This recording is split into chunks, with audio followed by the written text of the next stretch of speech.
Hey everyone, and welcome to our Concept to Practice Whiteboard Masterclass.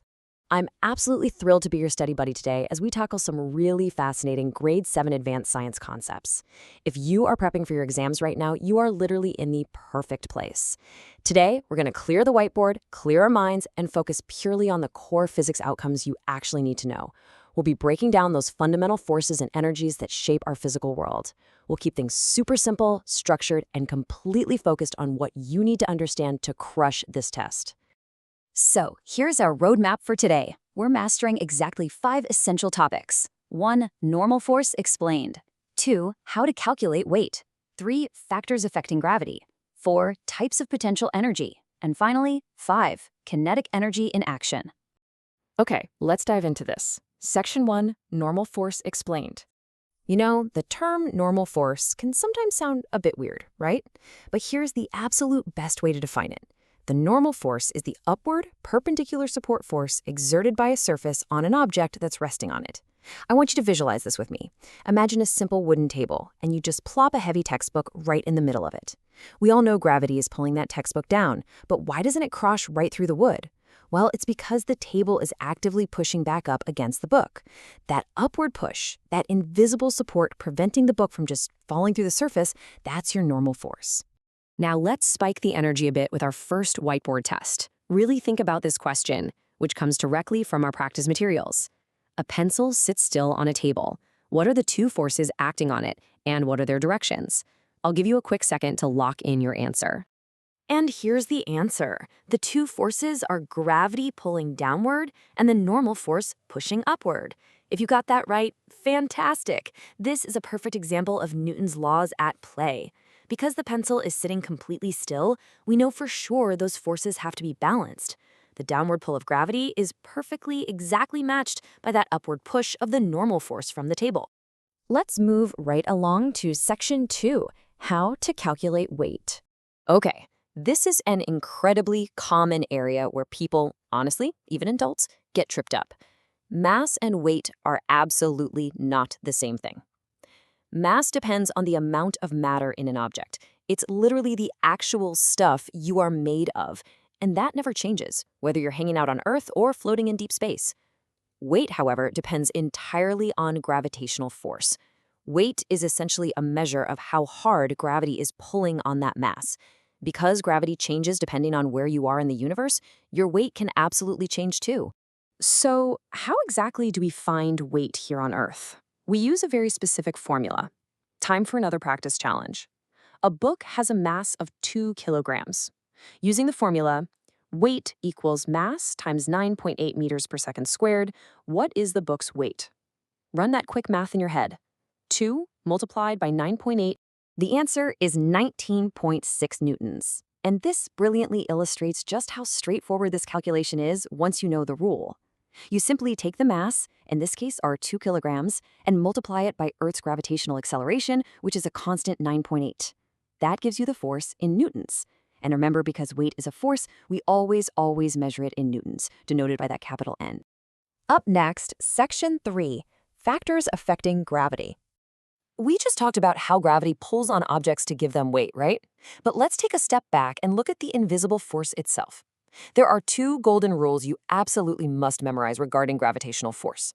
First, gravity increases as the masses of the objects increase. Simply put, the bigger the mass, the stronger the pull. Think about Jupiter compared to Earth. Jupiter has way more mass, so its gravitational pull is incredibly strong compared to ours. Second rule. Gravity decreases exponentially as the distance between objects increases. If you create distance between 2 objects, the gravitational attraction between them weakens very fast. Let's test this concept right away with a question straight from the study materials. Imagine 2 spheres out in space. If the mass of one of the 2 spheres increases, how does it affect the gravity between those 2 spheres? Based on the rules we just covered, what happens? That's right, the gravity increases. It is a direct relationship.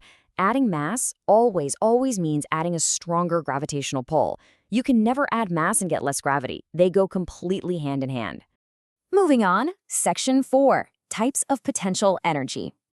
Let's bring the pace down just a little bit here to really absorb the different ways objects can hold on to energy. We're looking at 2 major types of potential energy today. First up, we have gravitational potential energy. This one depends on an object's mass and its height above the ground. If you hold a heavy bowling ball high up in the air, it has a ton of stored gravitational potential energy just waiting to be released. Then we have elastic potential energy. Now, this one doesn't care about height at all. It depends entirely on stretching or compressing an elastic object. Think of pulling back the string on a bow and arrow, or really squishing down a metal spring. The more you deform it, the more energy it stores. Let's see if we can lock down the formal definition. Here is your practice question for this section. What is elastic potential energy? Try to recall the specific keywords we literally just discussed about how this specific type of energy is stored. Exactly. It's the energy stored in stretched or compressed elastic objects, like springs. Remember those two critical action words, stretched or compressed? If an object isn't doing one of those two things, it is definitely not storing elastic potential energy. And that brings us to Section 5, kinetic energy in action. So we've spent some time looking at energy just sitting still, waiting to be unleashed. Now let's talk about what happens when things actually start moving. Kinetic energy is beautifully simple. It's the energy an object possesses due to its motion, and it has a proportional relationship with mass and speed. Basically, the heavier an object is, and the faster it's going, the more kinetic energy it packs. But here's the absolute most crucial takeaway. If an object has no motion, it has absolutely zero kinetic energy. Movement is the mandatory ingredient here. Now, what's really interesting is how we can connect kinetic energy back to the forces we learned about earlier today. Think about Newton's second law. Force equals mass times acceleration, or F equals ma.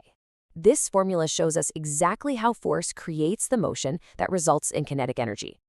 When a net force acts on an object with mass, it accelerates, right? It gains speed. And as it gains that speed, it accumulates that kinetic energy we just defined. It's like a giant puzzle, and it all connects perfectly. Okay, let's do one final definitive whiteboard challenge to wrap up this masterclass. Read this carefully.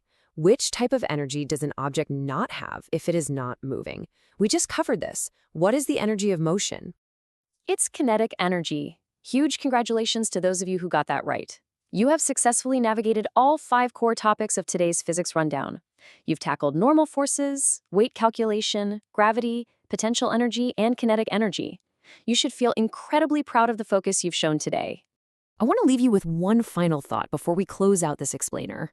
Look around the room you're in right now.